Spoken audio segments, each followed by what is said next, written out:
지금으로부터 100여 년 전에 실제로 있었던 일인데요. 1923년 시카고 에드워드 비치 호텔에서 7명의 미국의 부자들이 모였습니다. 이 7명의 사람들이 재산이 당시 미국 전체의 국고보다 훨씬 더 많았다고 합니다. 그래서 이 모임의 이름을 일명 마이더스 모임이라고 했죠. 왜냐하면 무엇이든지 손만 대면 금으로 바뀌었다는 전설의 왕 마이더스의 이름을 딴 것입니다. 황금을 가장 많이 가지고 있던 이 7명의 사람들의 신화적인 만남이었다고 할 수 있습니다.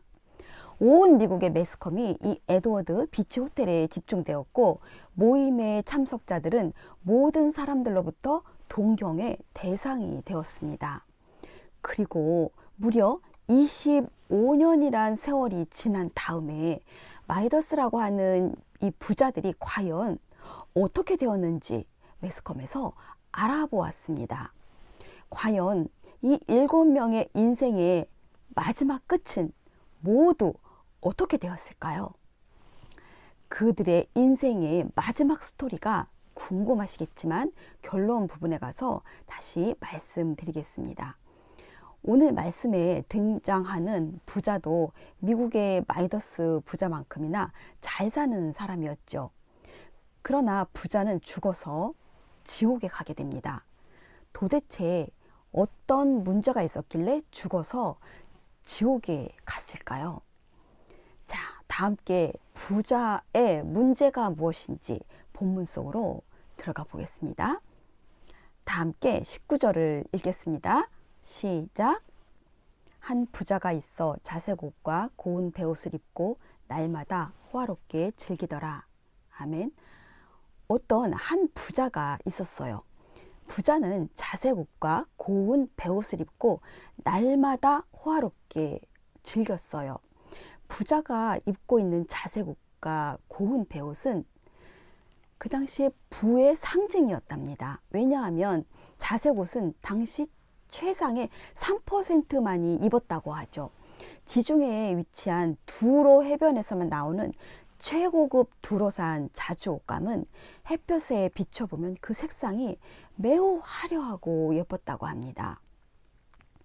자주색을 내주는 염료는 뿔고등으로 불리는 달팽이의 하부 기관지선에서 아주 작은 소량을 얻을 수 있다고 합니다.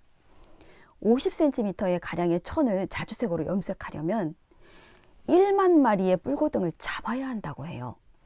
그래서 자주색 옷 한 벌이 오늘날의 화폐의 가치로 환산하면 약 1억 원 정도의 돈의 가치가 있다고 합니다. 마태복음 27장에서도 보면 예수님이 십자가에 달려서 돌아가실 때도 로마 군병들이 홍포를 입혔다 벗기고 희롱하는 장면이 말씀이 나오는데요. 유대인의 왕이라 죄패를 붙이고 십자가에 못 박았던 일이 있지 않았습니까? 이처럼 붉은 홍포가 자색 옷인데요. 왕이나 귀족이 입는 값비싼 옷이기 때문에 예수님께 입혀서 유대인의 왕이라고 희롱을 한 것이죠. 고운 베옷도 마찬가지로 아주 값비싸다고 합니다. 베옷은 두 종류가 있다고 해요. 거친 베옷과 고운 베옷이 있는데요. 거친 베옷은 조금 값이 저렴하지만 고운 베옷은 왕과 귀족들과 같이 높은 신분의 사람들이 입는 값비싼 속옷이라고 합니다. 이렇게 엄청난 부자인 그에게 문제가 있었는데요. 과연 이 부자에게는 어떤 문제가 있었던 것일까요? 어느 날 부자의 집에 거지 한 명이 버려지게 되는데요. 20절 말씀을 우리 다 함께 읽겠습니다. 시작. 그런데 나사로라 이름하는 한 거지가 헌데투성이로 그의 대문 앞에 버려진 채 그 부자의 상에서 떨어지는 것으로 배불리려 하매 심지어 개들이 와서 그 헌데를 핥더라. 거지의 이름은 나사로라고 합니다.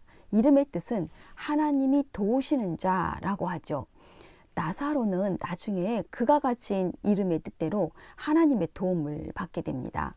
그러나 지금 나사로는 전혀 도움이 안 되는, 도움을 받지 못하는 부잣집 대문 앞에 던져졌어요. 당시에 부잣집 대문은 보통의 대문과는 달라요. 장식이 매우 화려했고 멋지고 높이 솟은 문이라고 합니다. 그 대문이 또한 부잣집의 사치를 엿볼 수 있다고 합니다. 나사로는 그 부자의 대문 앞에 던져진 것입니다.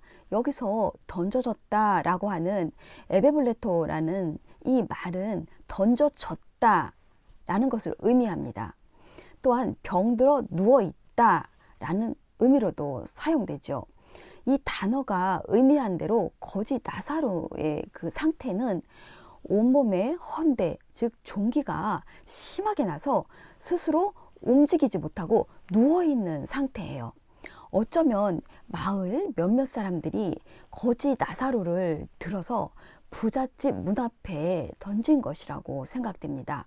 왜냐하면 날마다 호화롭게 잔치를 하고 사는 부잣집이라면 나사로에게 약을 줄 것이고 상처를 치료해 줄 것이고 먹을 것을 주지 않겠습니까? 이러한 생각으로 부잣집 대문 앞에 사람들이 놓았던 거죠. 그러나 그 화려한 대문의 높이만큼이나 나사로와의 그 부자와의 간격은 너무 높고 멀었죠. 부자는 나사로에게 절대로 먹을 것을 주지 않았어요. 물론 종기의 상처도 치료해 주지 않았죠. 바로 부자의 문제가 여기에 있는 것입니다. 부자는 매일 잔치를 벌여 세상 향락을 즐기는 생활을 했었으면서도 그는 자신의 집 앞에 누워 고통당하고 있는 거지 나사로에게 관심을 요만큼도 갖고 있지 않았다는 것에 부자의 잘못이 있었어요. 일반적으로 유대시대의 당시에 부자는 그 사고방식은 자신의 부귀가 부요함이 스스로 뛰어난 노력에 대한 대가로 주어진 것이고 하나님의 복이라고 믿었습니다. 반면에 가난한 자들의 그 가난함은 하나님의 복을 못 받은 것이고 개인의 무능력과 게으른 탓이라고 판단했죠. 따라서 부자는 거지 나사로가 하나님의 복을 받지 못한 자라고 여깁니다. 그가 굶어 죽든 말든 상관이 없었습니다. 그래서 예수님은 그런 자들을 위해서 누가복음 16장 1절에서 13절까지의 내용에서 옳지 않은 청지기 이야기를 하셨습니다. 주인의 돈을 마음대로 남용해서 쓰다가 주인의 책망을 받죠. 이 옳지 않은 청지기는 뒤늦게 정신을 차리고 다시 주인의 재물을 가지고 지혜롭게 사용해서 주인의 칭찬을 듣는 그러한 비유의 이야기가 나오는데요. 예수님은 이 말씀을 하시고 나서 13절에서 물질에 대해서 이렇게 말씀하십니다. 다 함께 16장 13절 읽겠습니다. 시작. 집 하인이 두 주인을 섬길 수 없나니 혹 이를 미워하고 저를 사랑하거나 혹 이를 중히 여기고 저를 경히 여길 것임이니라. 너희는 하나님과 재물을 겸하여 섬길 수 없느니라. 라고 말씀하십니다.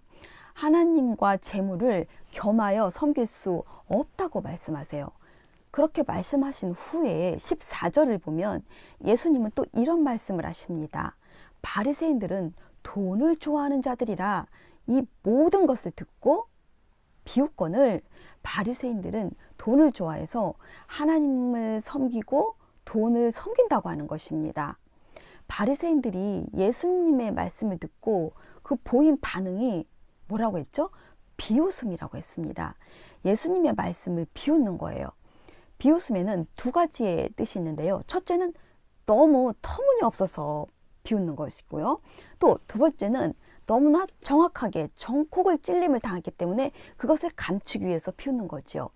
돈을 좋아한다는 예수님의 평가는 매우 정확했어요.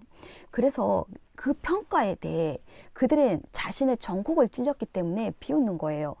왜 그럴까요? 그들은 아주 부자였기 때문에 그랬어요.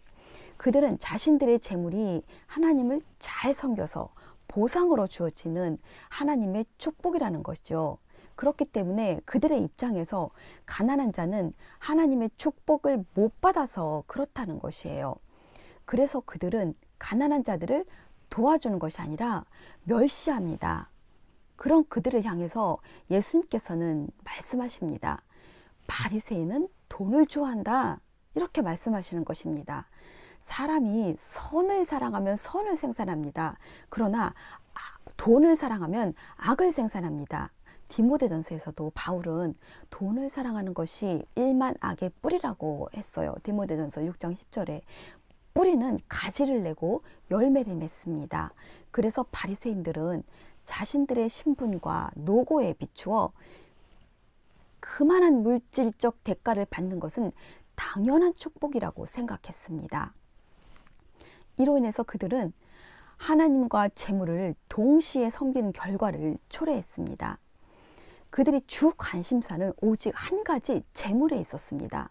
이렇듯 탐욕이 가득하면서도 스스로 의인으로 자처하는 바리새인들에게 예수님께서는 두 주인을 섬기는 자들의 말로가 어떠한지 누가복음 16장을 통해서 옳지 않은 청지기와 부자 나사로의 비유를 통해 알게 하셨어요. 부자의 잘못은 바리새인들과 같이 자신의 대문 앞에 누워있는 구걸하는 나사로를 외면했습니다. 거지 나사로는 부자가 대문을 들락거릴 때마다 소리쳤습니다. 먹을 것 좀 주세요. 배가 고파요. 물 좀 주세요. 목이 말라요.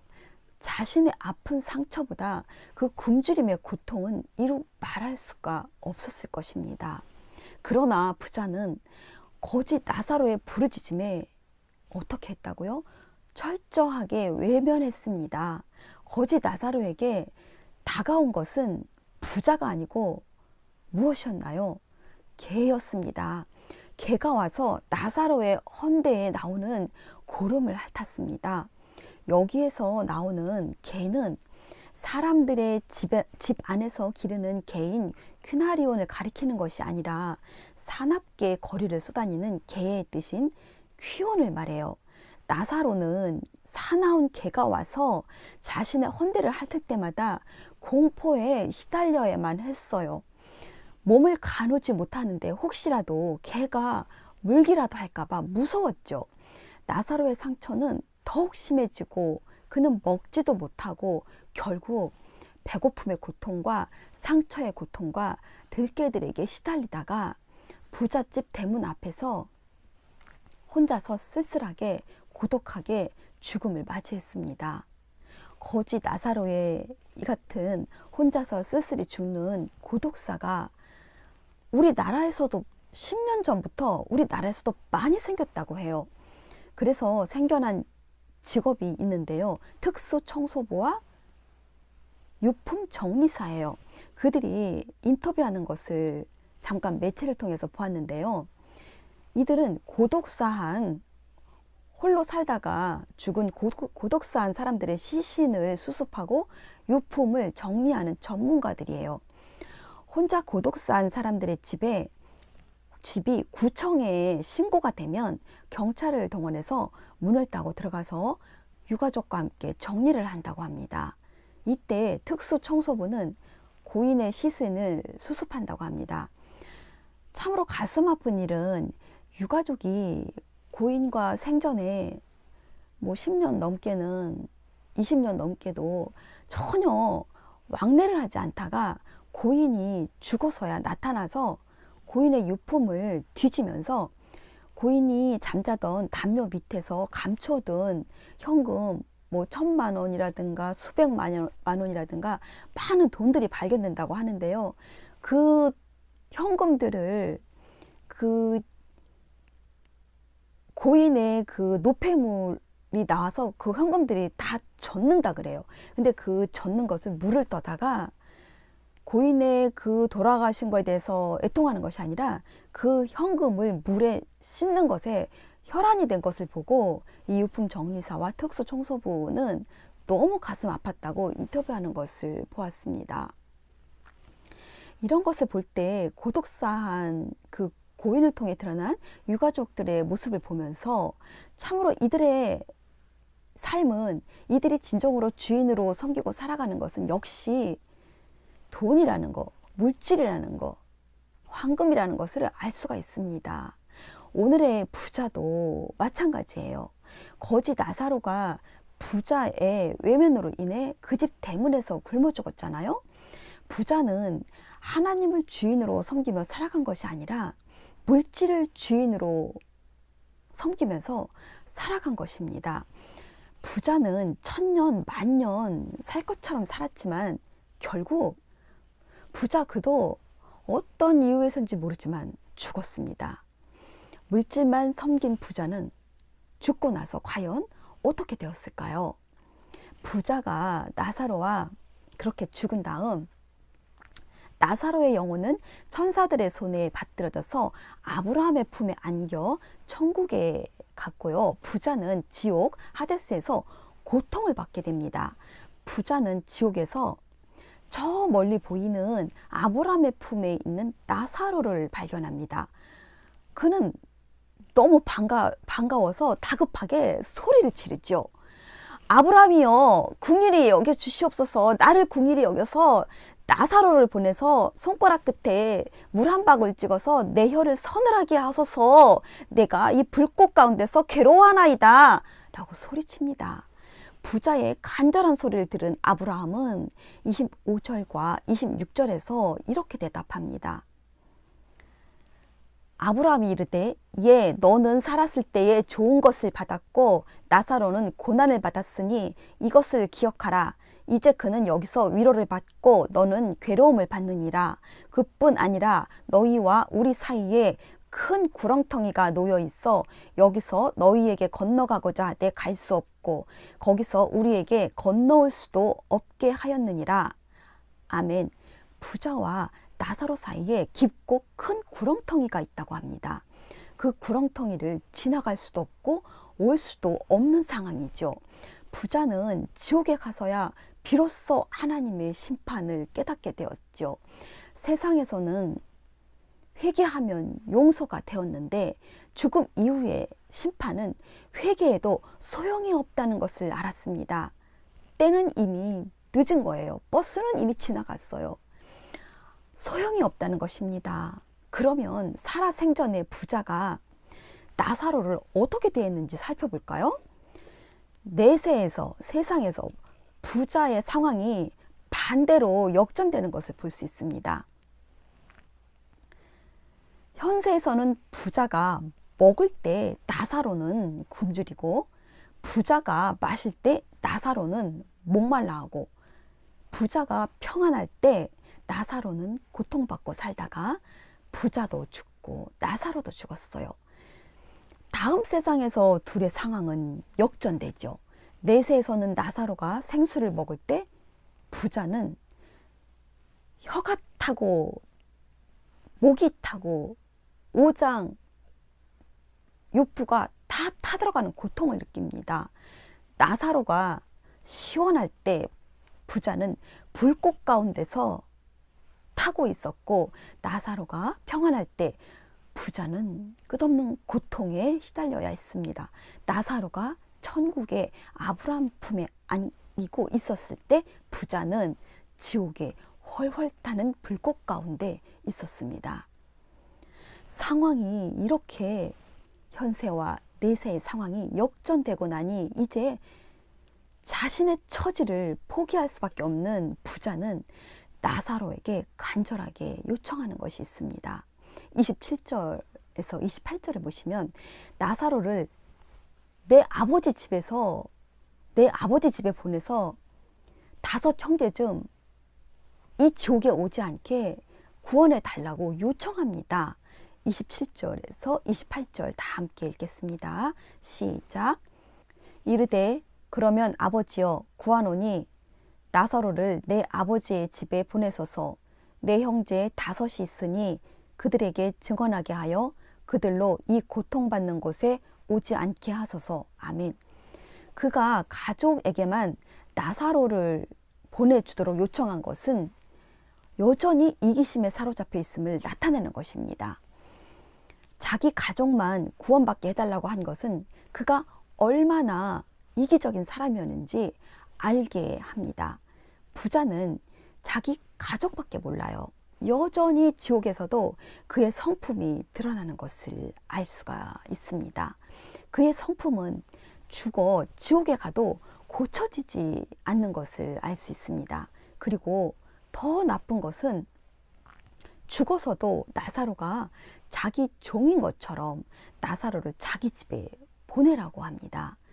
여전히 죽어서도 상전인 것처럼 나사로를 보내라고 하지요. 죽어도 고치지 못하는 부자의 못된 습성을 보여주고 있습니다. 하지만 아브라함은 부자의 요청을 거절합니다. 29절에서 31절 보시면 그들에게 이미 모세와 선지자들이 있으니 당신의 5 형제는 그들에게 들을 것이라고 말합니다. 그러나 부자는 그렇지 않다고 말하죠. 죽은 나사로가 인간 세상에 가서 말한다면 그들이 회개할 것이라고 합니다. 그러나 아브라함은 말하죠. 모세와 선지자들의 말을 듣지 않으면 비록 죽었던 나사로가 다시 말한들 듣지 않을 것이라고 하지요. 오늘 본문은 재물을 선용하지 못하고 남용한 부자의 어리석은 삶을 말씀합니다. 누가복음 12장 20절에서도 예수님은 어리석은 부자의 삶을 말씀하고 있어요. 누가복음 12장 20절 다 함께 읽어보겠습니다. 시작. 하나님이 이르시되 어리석은 자여 오늘 밤에 내 영혼을 도로 찾으리니 그러면 내 준비한 것이 누구의 것이 되겠느냐 하셨으니 아멘 하고 말씀하세요. 어리석은 부자를 향해 오늘 밤에 내 생명을 취하면 너희 재물이 누구의 것이 되겠느냐 하는 것입니다. 죽으면 재물도 다 소용이 없다는 것이에요. 오늘의 비유는 나사로가 이 땅에서 무엇을 했느냐가 아니라 부자가 물질을 가지고 어떻게 이 땅에서 살았느냐 하는 것입니다. 그렇다고 물질 가지고 자비를 베풀어 선행을 해야 천국에 간다 라고 해석하는 것도 문제가 됩니다. 오늘 본문은 앞뒤 문맥을 살펴볼 때 예수님께서는 지금의 돈의 사용에 있어서 옳지 않은 청지기에 대해 말씀하시면서 본문의 이야기를 하신 것입니다. 돈과 하나님 중에 둘 다 섬길 수 없다라고 말씀하시는 것이에요. 누가복음 18장 18절에서 23절 보시면 어떤 부자 청년 이야기가 나와요. 이 청년이 예수님을 따르고 싶어서 내가 무엇을 해야 영생을 얻을 수 있습니까? 하고 예수님께 물었어요. 예수님은 이 청년에게 재물을 다 팔아 가난한 자들에게 나눠주고 나를 따르라 라고 말씀했습니다. 그러나 그는 큰 부자였기 때문에 근심하며 돌아갔다고 말씀합니다. 이 또한 재물에 관한 비유라고 볼 수가 있습니다. 이 청년이 예수님께 강조하며 말한 것은 나는 율법을 지키고 살인도 안 하고 간음도 안 하고 도둑질도 안 하고 거짓말도 하지 않고 부모를 공경하고 하나님을 잘 섬기며 그렇게 산 자라고 스스로 강조하며 예수님께 말을 했어요. 그러나 그는 하나님을 주인으로 모시고 산 것이 아니고 물질을 주인으로 모시고 산 자입니다.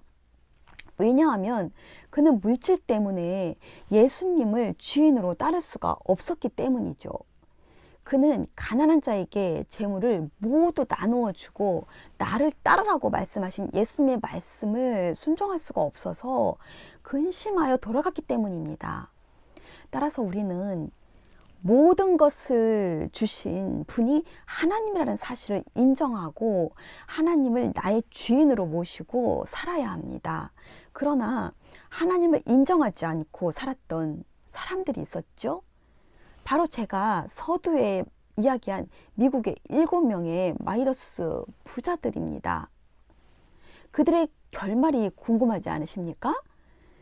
미국의 제일 큰 광철회사 사장이었던 찬스 샤브는 거지로 죽었어요. 농산물 곡물 수집인을 해서 거부가 된 아더 커터도 거지로 죽었어요. 뉴욕 은행의 총재였던 리차드 위트니는 중한 죄를 짓고 감옥에서 목욕하고 있었고요.